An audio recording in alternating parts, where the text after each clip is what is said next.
Welcome to the Texas Instruments second quarter 2026 earnings conference call. I'm Mike Beckman, Head of Investor Relations. For any of you who missed the release, you can find it on our website at ti.com/ir. This call is being broadcast live over the web and can be accessed through our website. In addition, today's call is being recorded and will be available via replay on our website. This call will include forward-looking statements that involve risks and uncertainties that could cause TI's results to differ materially from management's current expectations. We encourage you to review the notice regarding forward-looking statements contained in the earnings release published today, as well as TI's most recent SEC filings for a more complete description. Today, I'm joined by our Chief Executive Officer, Haviv Alon, and our Chief Financial Officer, Rafael Lozardi.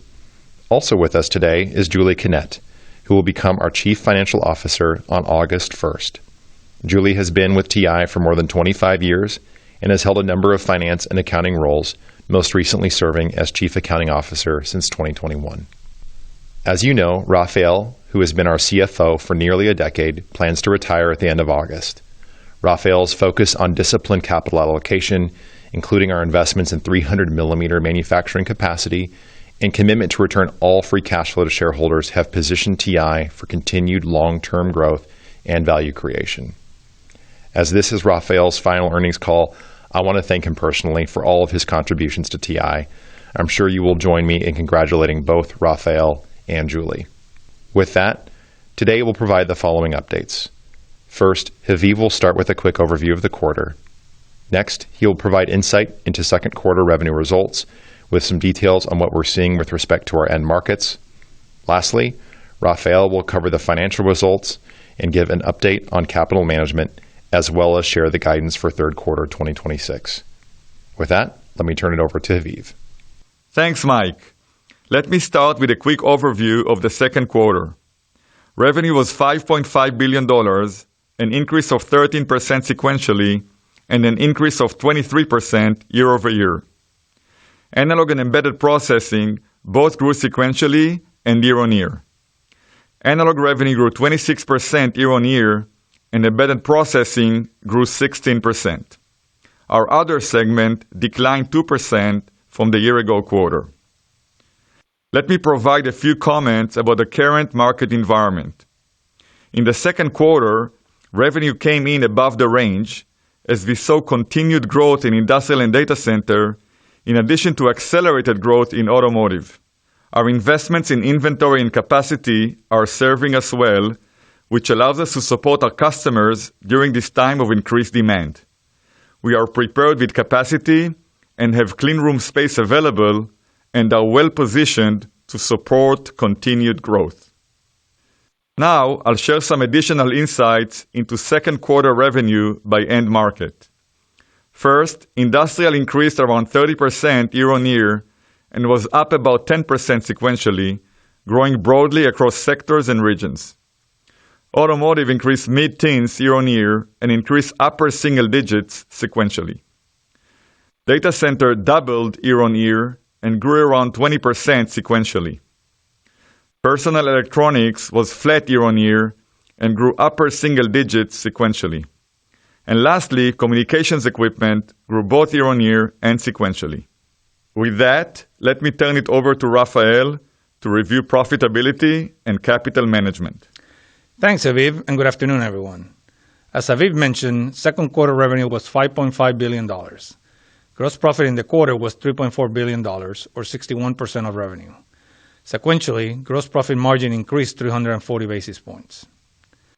Operating expenses in the quarter were $1 billion, about as expected. On a trailing 12-month basis, operating expenses were $3.9 billion, or 20% of revenue. Operating profit was $2.3 billion in the quarter, or 42% of revenue, and it was up 48% from the year-ago quarter. Net income in the quarter was $2 billion, or $2.14 per share. Earnings per share included a 5-cent benefit not in our original guidance due to discrete tax benefits. Let me now comment on our capital management results, starting with our cash generation. Cash flow from operations was $2.7 billion in the quarter and $8.7 billion on a trailing 12-month basis. Capital expenditures were $514 million in the quarter and $3.3 billion over the last 12 months. Free cash flow on a trailing 12-month basis was $6.5 billion, up from $1.8 billion in the second quarter of 2025 and continuing to trend up as growth returns. Free cash flow in the trailing 12 months includes $1.6 billion of CHIPS Act incentives, which includes both the investment tax credit and direct funding. In second quarter, we received $549 million of ITC-related payments for qualifying capital expenditures. In the quarter, we paid $1.3 billion in dividends. In total, we returned $5.8 billion to our owners in the past 12 months. Our balance sheet remains strong with $7 billion of cash and short-term investments at the end of the second quarter.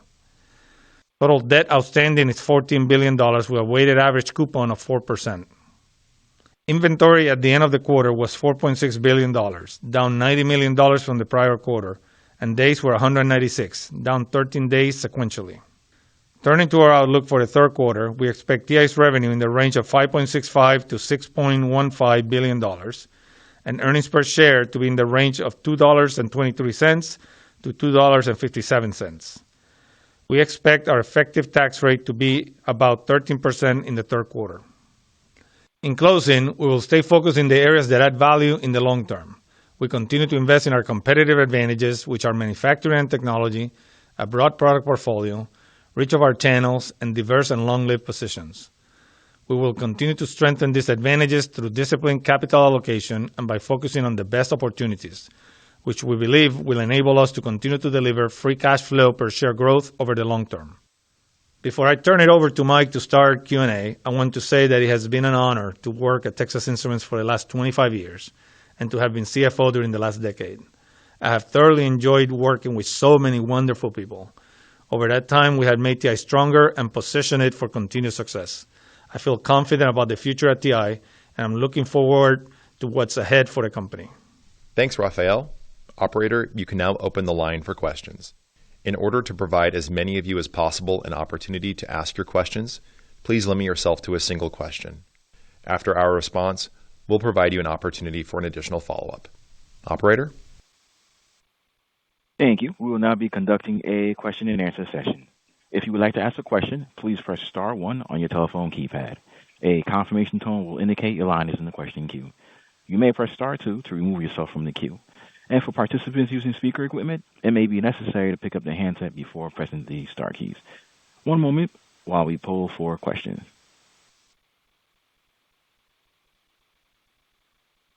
Our first question comes from the line of Harlan Sur with JP Morgan. Please proceed with your question.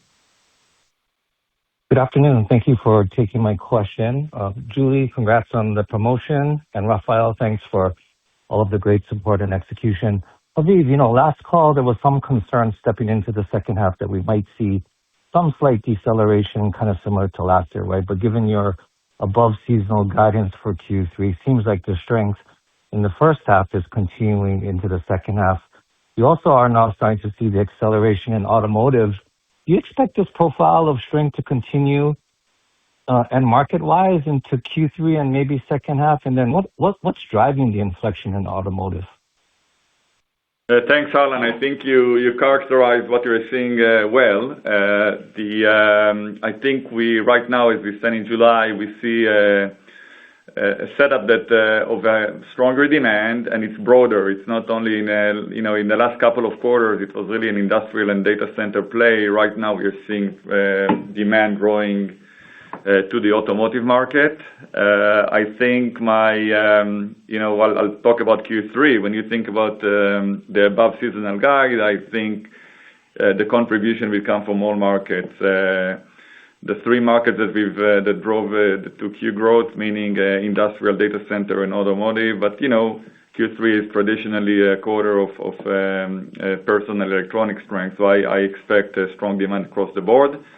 Now, regarding automotive, I think we saw a combination of a couple of things. I think we did see an uptick and by the way, it developed throughout the quarter. So when we came to the call in April, we didn't have the same visibility. It built up as we went through the quarter, led by China.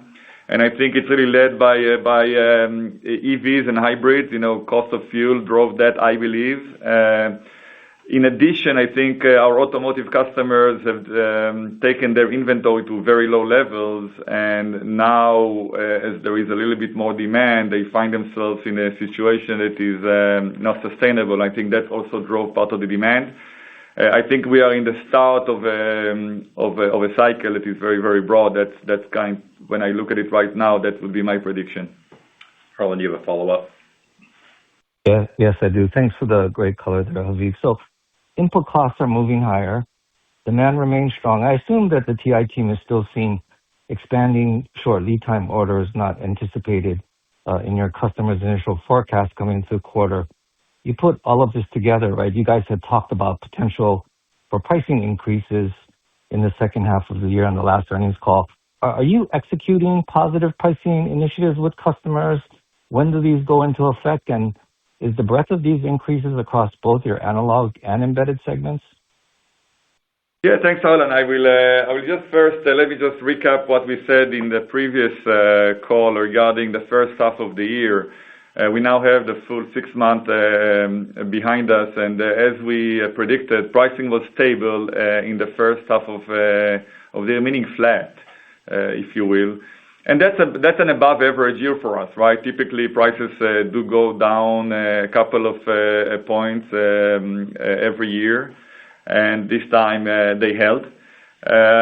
I will say that we have started executing price increases, yes. And because we go to the market direct, we have the discussion, this is not a one-time discussion with our distribution channel. It's really a discussion customer by customer. So if you will, it will depend on the customer. Some of it will start to play in Q3, but I expect that to continue into the fourth quarter. And also, some of our customers, we decide pricing once a year during our annual price discussions, and that happens only at the end of Q4. So that can continue also into the next year.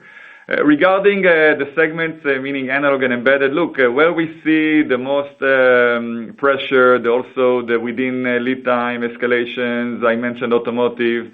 It's right now mainly on the analog side. That's what we saw in the first part of the year. But I would say that embedded is joining the trend. So if I look at our opportunity for the second half of the year, I think we have an opportunity across all markets, but also across the two segments.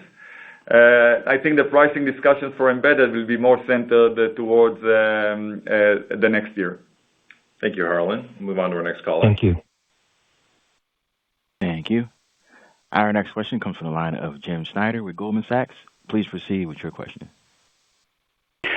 Good evening. Thanks for taking my question. I was wondering if you could maybe comment on where your factory loadings stand today, how much you would plan to increase them in the next couple of quarters, and then maybe just sort of comment on your kind of desired inventory position went down slightly this quarter. Do you expect that to stabilize in absolute dollars or go down? Thank you. Thank you, Jim. Let me frame it at a very high level, and then I'll let Julie comment on this one. First, look, as I said, we saw the demand developing through the quarter, so it was very dynamic. And as we also mentioned in the last call, the best way to support short-term demand or a demand that materializes very quickly is through inventory, and that helped in the quarter. But of course, we also have to prepare for the future, and that's where loadings come into play. Julie, maybe you can give some color on this. Sure. So our loadings did increase from first to second quarter, and throughout the second quarter, it did continue to increase. For third quarter, it'll really depend on what demand looks like, but we do have clean room space available that we can equip and ramp so we can support a wide range of scenarios from a customer demand standpoint. Thanks. Jim, do you have a follow-up? Yes. Given the free cash flow strength that you reported in Q2, can you maybe comment on whether you're on pace to exceed the range of free cash flow outcomes you sort of provided back at your capital management day earlier? So let me just again remind everyone that we gave a framework of revenue and free cash flow. I think at the case of revenue, if I remember well, at $20 billion it was 8-9, and I think at 22 it was 9-10. So that framework is still valid, Jim. You can use it as you model the company moving forward. All right. Thanks for the questions, Jim. Move on to our next caller, please. Thank you. Our next question comes from the line of Stacy Rasgon with Bernstein Research. Please proceed with your question. Hi, guys. Thanks for taking my questions. I wanted to first ask about OpEx. Usually it's typically down seasonally a few points into Q3. Are you still anticipating that, or are there some differences in your spending plans given the growth profile that we're seeing now? Hi, Stacy. This is Rafael. I'll take that one. On OpEx, net other income and expense and acquisition charges, you should expect all of those to be flat second quarter to third quarter. That should help you with modeling the company and modeling gross margins. Got it. That's super helpful. For my follow-up, I just wanted to ask about personal electronics.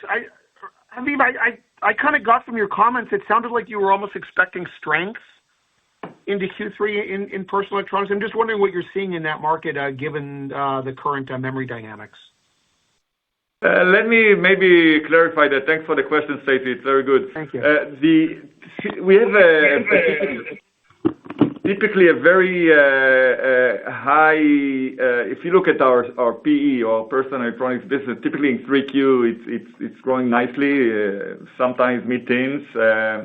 I expect this business to be growing sequentially, but maybe at a lower level. You saw our results in 2Q year-over-year. PE was flat.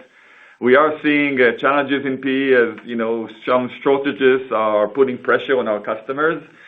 So I think that the growth, if typically in Q3 the growth is driven by PE, this time it's more broad. Okay, so think about all the markets, but PE will be a participant, I believe, because we see the demand breadth is very, very high. All right. Well, thanks for the flat question, year-over-year or down in Q3? Sorry, can you repeat the question? Sorry, so do you think it's down year-over-year in Q3, given it was flat in Q2 and given it's sort of weaker versus normal trends into Q3? I'm just trying to dial in the model. Don't have a buy-in market guide for each of the end markets, but I think as Haviv talked about what we've saw, I think that's a good characterization of what we saw in second quarter. So thank you for the question, Stacy. Thank you. Move on to the next caller. Thank you. Our next question comes from the line of Atif Malik with Citi. Please proceed with your question. Hi, thank you for taking my questions and welcome, Julie. I have a question on the data center sales. They doubled year-over-year. Can you talk about your full year outlook? And then as the industry transitions to 800 volts, how do you see your competitive position versus incumbents?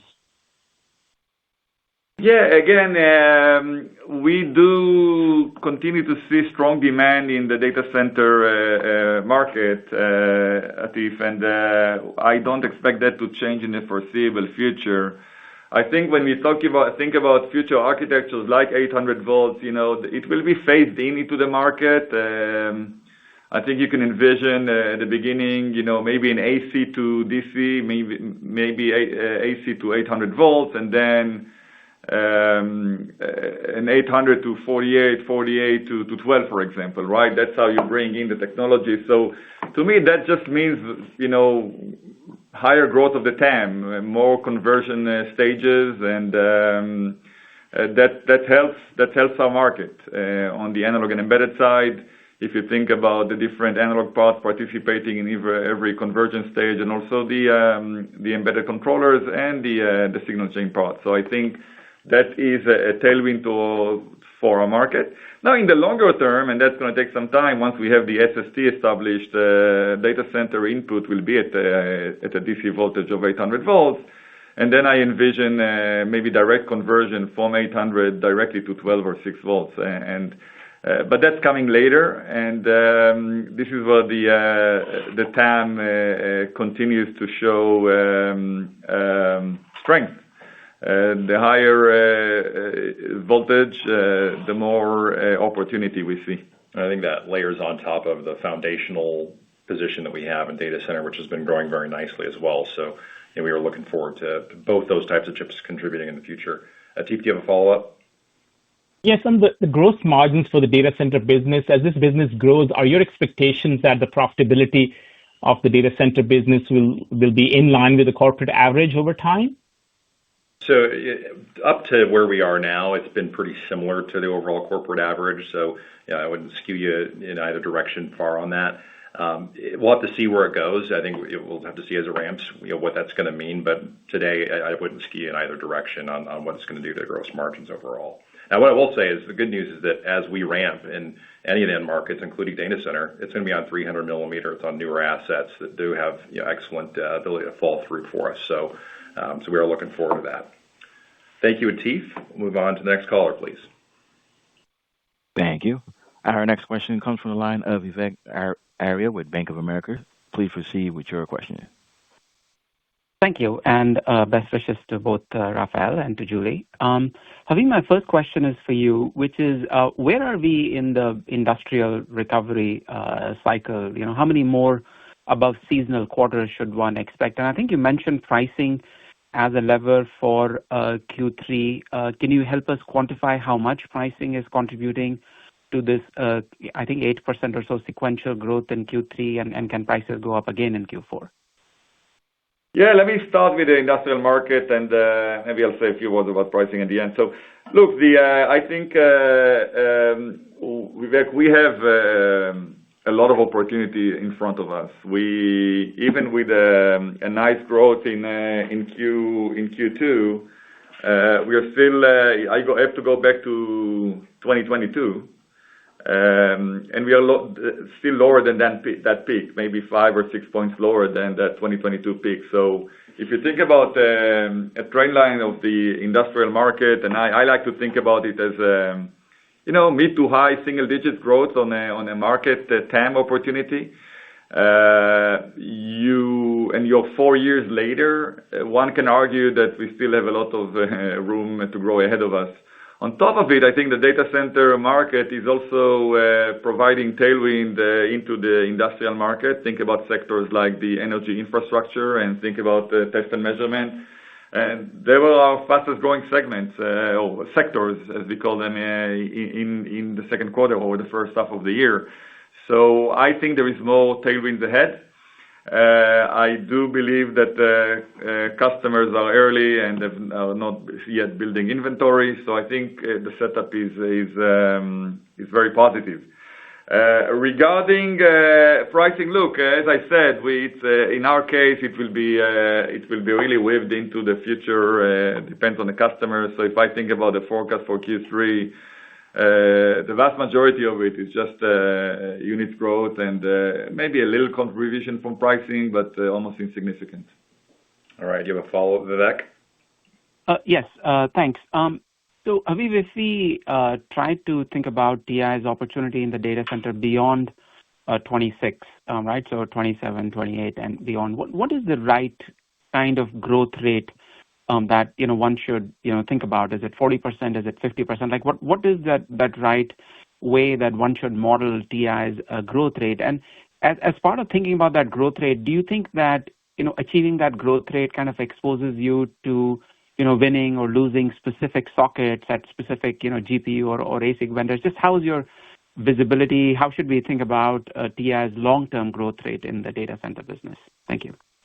Yeah, I don't think I can help there, but maybe Mike, you can say a few words about what we're seeing. Look, our opportunity in data center is growing, and the reason it's growing, Vivek, is because of our R&D investment and also our ability to supply. That's the way I look at it. As we move on and that market becomes the most substantial part of the analog and embedded market in general, ability to supply from geopolitical dependable capacity like we hold is becoming an advantage. I think as long as we continue to see CapEx coming into data center, I think TI can do very well there. Our objective is not to put a certain growth rate, but actually to outgrow the market. I believe we will do it in 2026, and that's our plan into 2027. Yeah, and I would just add, Haviv talked about a lot of our chips are used in the power tree involved in the data center, and there's other chips that are also, that would sit more on the signal chain side that are also there too. But as you have more power that's dedicated to data centers, as you have a larger number of them out there, we're going to benefit from that, just given the amount of chips that we have in those systems. It really depends on what that build-out looks like. But as Haviv pointed out, we're in an excellent position from the portfolio that we have and the opportunities that are in front of us that we're working on as well on the ASSP side to be able to grow faster in that market compared to the overall. Look forward to that. And with that, we'll move on to our next caller. Thank you. Our next question comes from the line of Timothy Arcuri with UBS. Please proceed with your question. Thanks a lot. I wanted to ask about CapEx and the ITC. Rafael, you're kind of run rating, it looks like at the lower end of the 2-3 gross CapEx guidance for the year. I'm wondering, is it right to think that we'll be at the low end for the year? And then also as part of that, net CapEx has basically been zero during the first half of the year because of the ITC. Is it right to think that the ITC is going to still contribute about the same amount that it did during the first half of the year per quarter? Yeah. A couple of things in your question. First, on the CapEx expectation for 2026, it continues to be $2 billion-$3 billion. I could not skew it. I would not skew it or bias it lower on the lower end at this point. If anything, it could be on the higher end of that midpoint, just given demand and how we want to support that for the subsequent years. On your ITC question, ITC can be choppy because it's for equipment that was placed in service the prior year. You just saw the first half or even the quarter, it was net. There was more ITC than CapEx, but you shouldn't expect that. In fact, if anything, going forward, because a lot of the CapEx will be disproportionately placed in the assembly test operation, which is not in the United States, that portion does not get ITC. We'll continue to file and get 35% ITC on U.S. manufacturing front end and expect that benefit, but just it can be a little choppy over the years. Tim, do you have a follow-up? I do, Mike. Thanks. Haviv, I also had a question on data centers. I think you're qualified for some new designs on phase 2, and I guess in that business, because you have a high catalog business, I would think that you should be able to take advantage of like hotspots more so than maybe some of your peers could. What are you seeing? I mean, are you really going in and you're able to gain share because you do have a lot of inventory sitting there, or is that more like the exception versus the rule? Thanks. Tim, I think you and I discussed maybe end of last year. I do like the market or the complexity of a rack, if you will, just because of the diversity of sockets.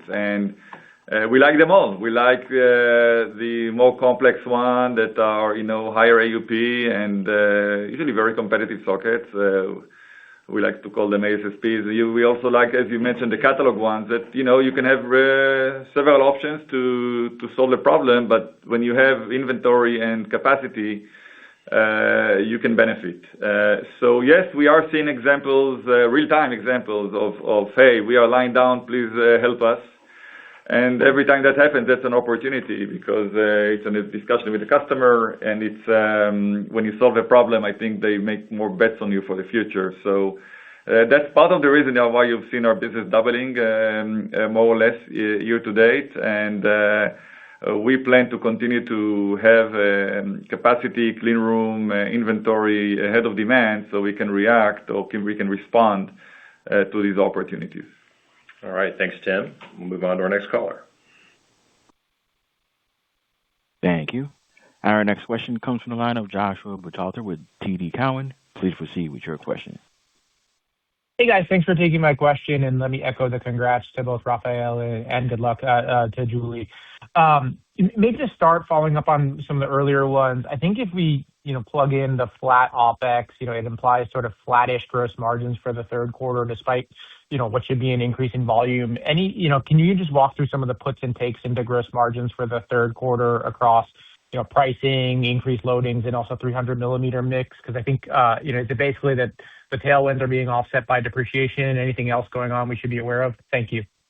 Yeah. As a reminder, Rafael said earlier on the call that OpEx acquisition charges and the net between OI&E and interest should all be about flat to second quarter.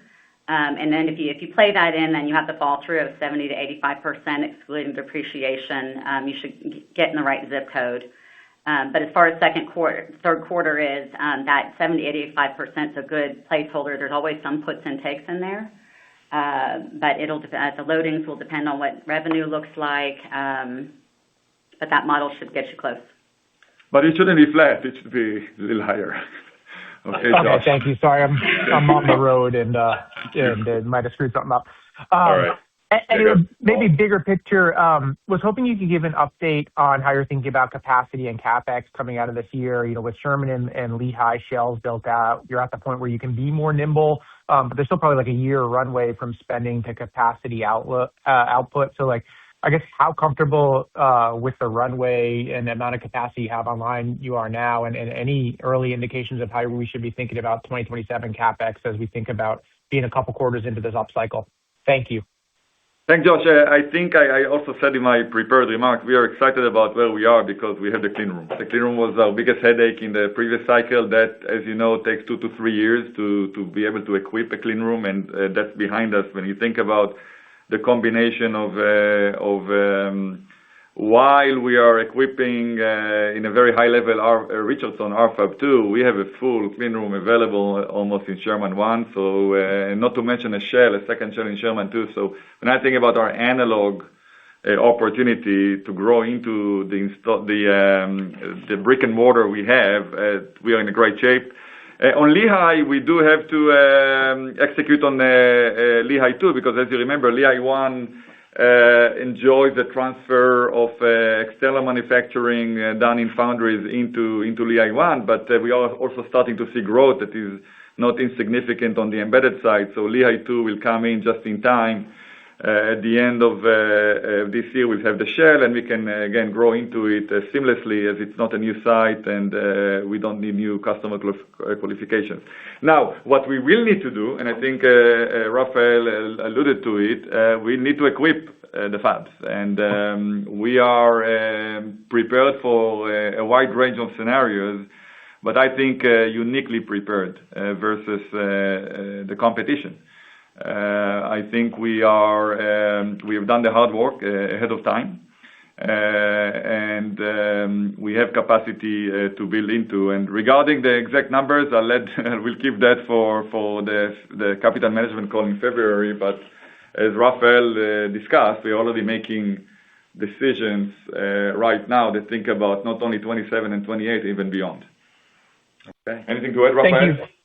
No, I would just say high level, you can always use the framework we've given you with 1.2 times the growth to calculate capital intensity, and that's not a bad rule of thumb to use to get a ballpark figure of where CapEx could go based on your expectations for top-line growth.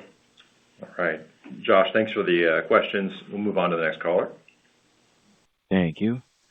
Our next question comes from the line of Tom O'Malley with Barclays. Please proceed with your question. Hey, Rafael. Thanks for taking the question. Occasionally, you guys will give a little color on the out-quarter by segment.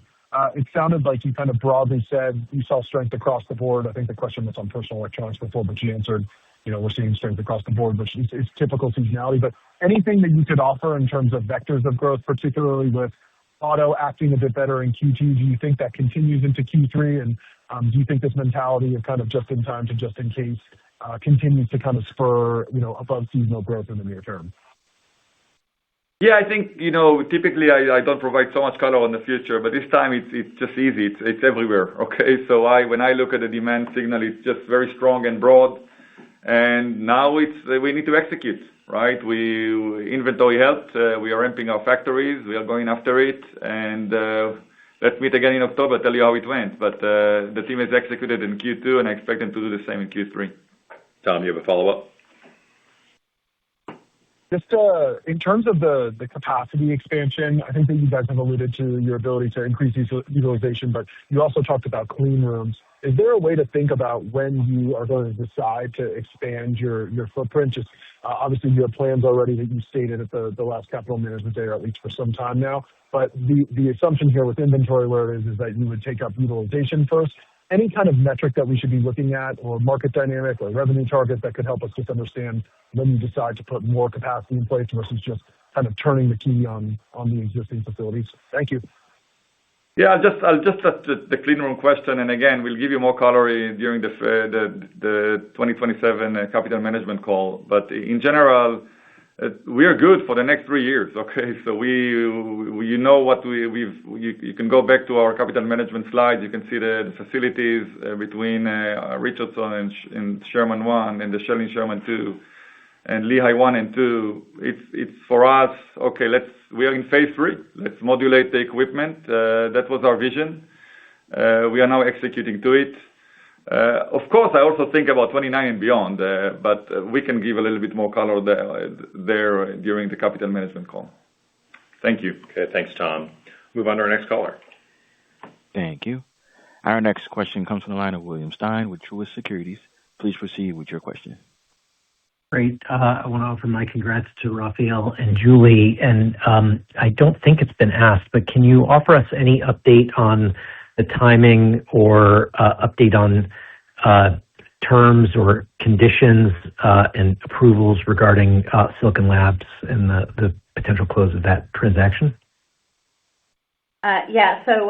Regulatory approvals are moving as planned. We still expect to close in the first half of next year. Really no changes on how we're planning for the transaction to be financed. Still expect it to fund the transaction with cash on hand and debt. You have a follow-up, Will? Yeah. I'm hoping you can talk a bit about backlog and the duration of backlog. I wonder if you're seeing any extension in that might, for example, result in a change in lead time quotes. Thank you. We have seen backlog. First of all, you look at what second quarter did. We did see backlog build throughout the quarter, both in orders that are for immediate shipment, but also for backlog that's further out in time. We did see that build.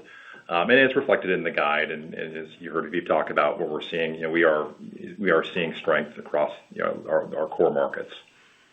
With that, we'll move on to our next caller. Maybe just on the lead time, let me just add one point over there, Mike. Lead times are still, I think, very competitive, but they will be low. I think we talked about it in the last quarter on one of my fireside chats on a conference.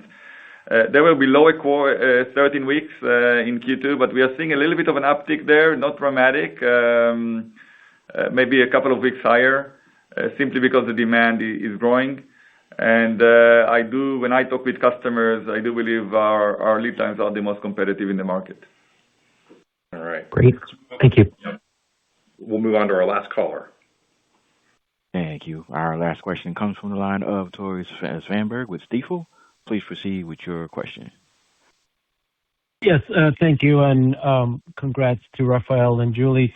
Maybe on that last point there, Aviv, obviously, this cycle, you're very differently prepared in the last cycle, with good capacity, low lead times, and so on and so forth. I know share gains is something that you measure over time, especially in analog, but are you starting to see more and more customers come to you, especially in this environment, with those low lead times? Look, as you know, we're sharing this in our market moves slowly, and this is why we like to measure it over time. As I gave some examples, I think there was a previous question of immediate, solving problems in an immediate way. I think we many times are the answer. As you mentioned, in this upcycle, our plan is not to be the problem. We want to be the solution. Okay? In that sense, we are ready for that. I will say that when some of the competition talks about lead times that are 52 weeks away, that's an opportunity for TI, because that means that there is a little bit less visibility for customers, and sometimes they will start a new design, even on a very complex part. We are seeing more opportunities coming our way, but we'll have to measure it over time. As I mentioned, I think we picked some market share last year. We need to let this year play out and see how we did in 2026. I think this cycle will provide more opportunity. When we get to the peak, we'll see how we did. Tore, do you have a follow-up? Yes. Thank you, Mike. I wanted to ask a question on the industrial markets, obviously very strong. You talked about all the reasons why And I know sometimes maybe it's a little bit difficult to dissect exactly what's driving the strength. But you mentioned pricing. You obviously mentioned customer inventory levels. And then there's the indirect impact from AI and so on and so forth. But I'm also wondering for your specific products, is there also an element of just higher prices here, meaning you have newer products now that perhaps have higher value, that carry higher ASPs? Because obviously, I think we're all quite surprised about how strong this market continues to be. Yeah, maybe I'll take that and have you feel free to add. But what we saw in second quarter, and you saw this leading up through first as well, was broad strength across the sector base and the region base. I think that to Habib's point earlier, you have had 4 years of secular content growth that's happened that has added content to industrial automation. We've seen aerospace and defense grow at higher rates. Energy infrastructure for reasons that are probably adjacent to some of the data center reasonings. Robotics grew at a higher rate as well. But if you look at the entire sector-based industrial, all the sectors grew both sequentially and year-on-year, and every region grew as well. So it's pretty broad. I would chalk it up more to higher secular content growth than pricing. And as Habib mentioned, the first half pricing was stable, about flat for us. If we see that benefit, it would likely be in third and beyond as those conversations happen. Yeah, let me just, to Mike's point, I think he was spot on. This is really driven by secular growth. So you can ask, hey, why did we have to wait so long? It's all about inventory. It's inventory of parts, but it's also inventory of finished goods of the customer. So the customer, I think they've overbuilt during the previous cycle, and they have to go through that inventory depletion. Once they are done, what's waiting? New systems that were designed in the last 4 or 5 years. As you know, design cycles in industrial are long. And I think that's what we're seeing. We're seeing no more depletion of inventory. On top of it, you see new generation of systems with higher secular growth. And to me, industrial is not different than automotive. If you look at an end equipment and you look at a generation to generation content, the content growth is quite significant. I also want to believe, and again, time, the results will tell, that we grew share on a larger content opportunity. So let's see how it does, but I think that's the reason you see such strong growth in industrial, and I expect that to continue. All right, Tori, very helpful. Thank you. And we'll go ahead and close the call. I'm going to move it to Habib and let him wrap us up. Thanks, Mike. Let me wrap up with what we've said previously. At our core, we are engineers, and technology is the foundation of our company. But ultimately, our objective and best metric to measure progress and generate value for owners is the long-term growth of free cash flow per share. Thank you, and have a good evening. Thank you. And this concludes today's conference, and you may disconnect your lines at this time. We thank you for your participation.